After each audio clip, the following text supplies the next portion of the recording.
this tutorial I will be doing a glass morphing effect in Photoshop, and at the end of this video I'm going to take us through a trick in which we can use to save our effects.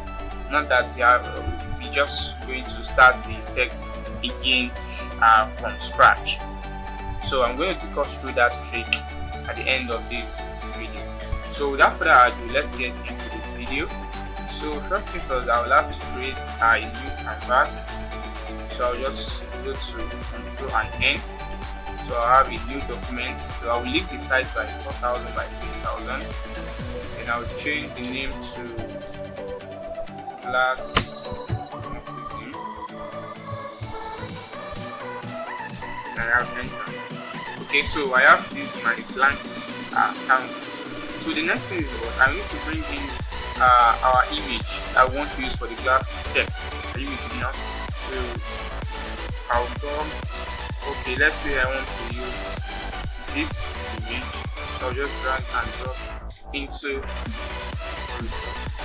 So the next thing is for you to just zoom out, and then you make sure you resize the scale, select the image until it fits the entire canvas.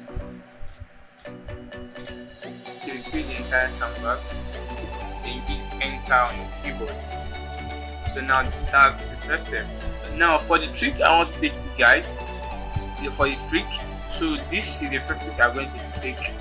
So after you finish scaling your image, so coming to your layers here, and you right click. Once you right click, you convert it to smart objects. So once you convert it to smart objects, then that's what we're going to use for the trick at the end of this video later on. So now the next thing for us is to copy this image. I have to copy it again. So to do that, you can press on Ctrl and J on your keyboard to copy it. Now you see I have another copy. Now select the copied image. Now move straight to your filter. From your filter, move straight to your filter gallery. Now in your filter gallery, make sure you look for distort. Under distort, look for glass. So once you click on glass, you have this panel here with the settings. Okay, so you can choose distortion, and the scaling, the smoothness. You can give it the settings you want. So okay, and make sure that the texture is in frosted. So when you are done, you hit OK. So that's the first thing. Now again, go to your filter and go to blur. So under blur, you go to Gaussian blur. So you give it your Gaussian blur as well. So you make sure you reduce it suits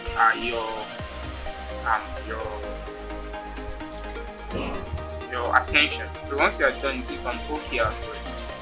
So now we have this canvas. Now the next thing is for us to bring in a shape. Next is for us to bring in a shape. So let's go to our shape here, a rounded rectangle shape. So now let's draw the shape to our taste. Draw it to your taste.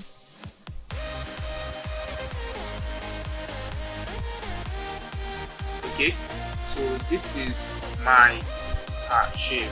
Now the next thing is for us. Now we need to put this rectangle shape behind the image we applied our effect on. This was the image we applied our effect on. So we have to put this rectangle under it. So how do we do that? You click and drag. Once you click, then you hold. Now you drag until you have this blue line under the image. So once you leave it, now the image is under the image. Now you go back to the image you copied that we applied our effect. You right click on it and you click on create clipping mask. So what that does is that it enters into the rectangle shape that we created earlier on. So now let's go over here. Let's click on that shape, that rounded rectangle shape. So once click that, go to FX and go to bevel and emboss. So under the bevel and emboss, you have this option. So make sure the style is in inner bevel and the text technique is smooth. To adjust the settings to your taste. So once you are done, so with these settings, this is what I have. So once you are done, you move straight to your gradient overlay. So in your gradient overlay here, in your gradient panel, make sure this line, this handle, this first one at the top here, at the right hand side, top one, make sure the opacity is set to 0. So once that, you rotate it to -44 degrees. So you have something like this, and then you reduce the opacity all the way down to your taste. That's the second one. Now the third one we are going to do here is the drop shadow. Okay, so once you apply the drop shadow, you make sure the blend mode will multiply, the opacity is in 35, and then you adjust the setting to your taste. So when you are done, you hit OK. So you can see now this is what we have. This is what we have. So I can go on and add my UI text and add it to this first one. So I've grouped them. So let me just bring everything into the other canvas. Let me just bring everything into the other canvas. Then I'll drop it here. So make sure you can stop.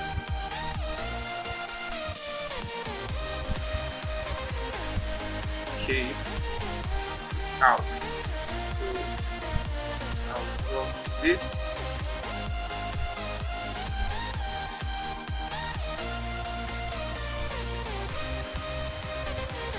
So let me try to adjust the settings.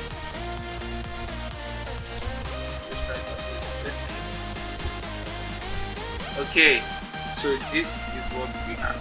Now I said you want to take us through on the trick, the last place. So this is where the tricks come in. So let's say you want to use another image for this glass morphism effect. You don't need to start creating this effect right from the start. So what you are going to do now is that you go to the first image that we have in the canvas, this one. Now you double click this icon left to it. So once you double click it, you are going to have that prompt. Then you click on OK. So in this layer here, in this image, all you need to do is that you can drag in and drop any other image you want to use. So let's say I want to use this image. So I'll drag it and drop it inside, then make sure it is scaled. So I'll hit enter on the keyboard. Now that's the first thing. Then you go to file and then you click on save. So immediately you save here, and anywhere it appears in this glass morphism panel here, anywhere the other image appears, it is going to replace it with this image we just dropped into the new canvas. So let's wait for it to update the smart objects, and you see what we have. So it's updating.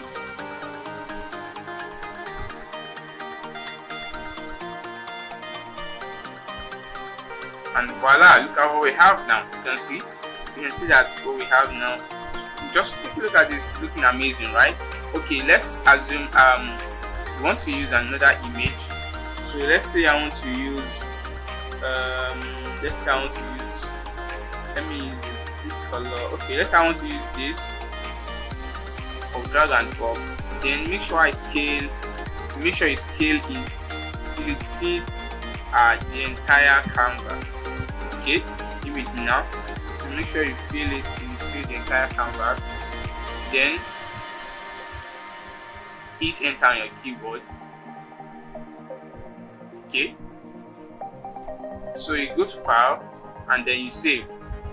So upon saving, it's going to automatically apply that image to the to the glass morphism effect we created earlier. So let's wait for it to finish saving and then update at smart object.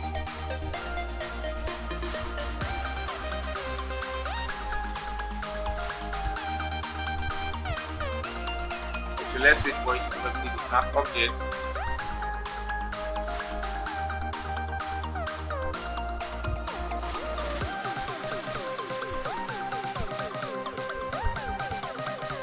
Okay, let's wait a little bit.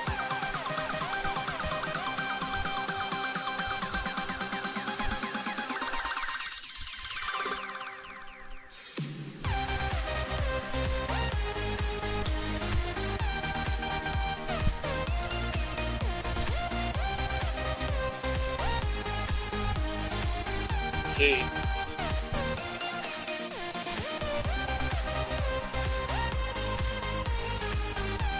The reason why it's taking long is because we have other 2 images here. As long as we've deleted them, it's not going to take a lot of time.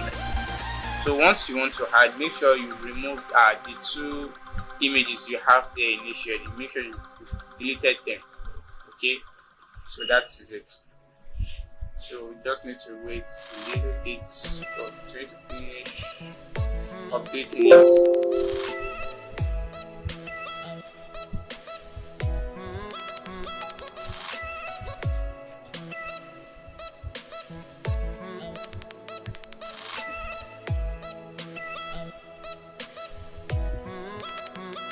So guys, that's finish that. So let's check back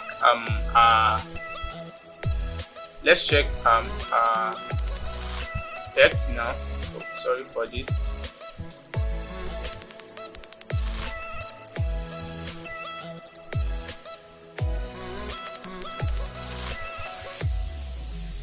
Okay.